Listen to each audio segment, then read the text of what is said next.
ગુમનામ દેશભક્તને પ્રધાનમંત્રીએ દિલ્હી બોલાવ્યા છે। સિક્યુરિટી ગાર્ડનું કામ કરતા જીતેન્દ્રસિંહ રાઠોડ 2 લાખથી વધુ શહીદ જવાનોના ફોટા અને પરિવાર સાથેની માહિતી એકત્ર કરી છે। જીતેન્દ્રસિંહ રાઠોડની દેશભક્તિને પ્રધાનમંત્રીએ 4 મહિના પહેલા જ મન કી બાતમાં બિરદાવી હતી।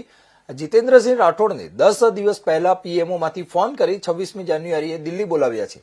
જીતેન્દ્રસિંહ 10 દિવસ પહેલા કોઈ લગ્ન પ્રસંગમાં સિક્યુરિટી તરીકે કામ કરતા હતા ત્યારે પીએમઓમાંથી ફોન આવ્યો હતો। જીતેન્દ્રસિંહ પાસે દિલ્હી જવાના રૂપિયા પણ ન હતા। 10 દિવસ પહેલા ફોન આવ્યો ત્યારે તેમના ખાતામાં માત્ર 102 રૂપિયા જ હતા।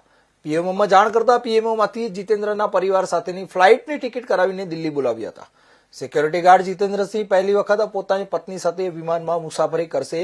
શહીદોની દેશભક્તિના આશીર્વાદ મળ્યા હશે એટલે ફ્લાઇટમાં દિલ્હી જવા મળ્યું છે તેવું જીતેન્દ્રસિંહે જણાવ્યું હતું।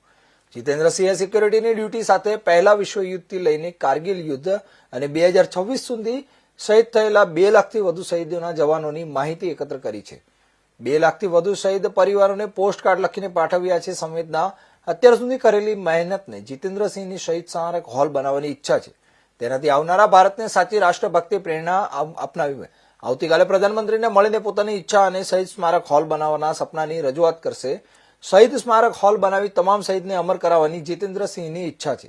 શહીદ હોલ બનાવવાનું કાર્ય દેશનું ગૌરવ વધારવાની વાત છે। નવા ભારતમાં નવા સરદાર વલ્લભભાઈ પટેલ, સુભાષચંદ્ર બોઝ અને ભગતસિંહ જેવા ક્રાંતિકારીઓને પેદા કરાવીશ અને દેશભક્તિ લાવીશ તેવું આ જીતેન્દ્રસિંહનું આખું જીવન દેશ માટે સમર્પિત છે।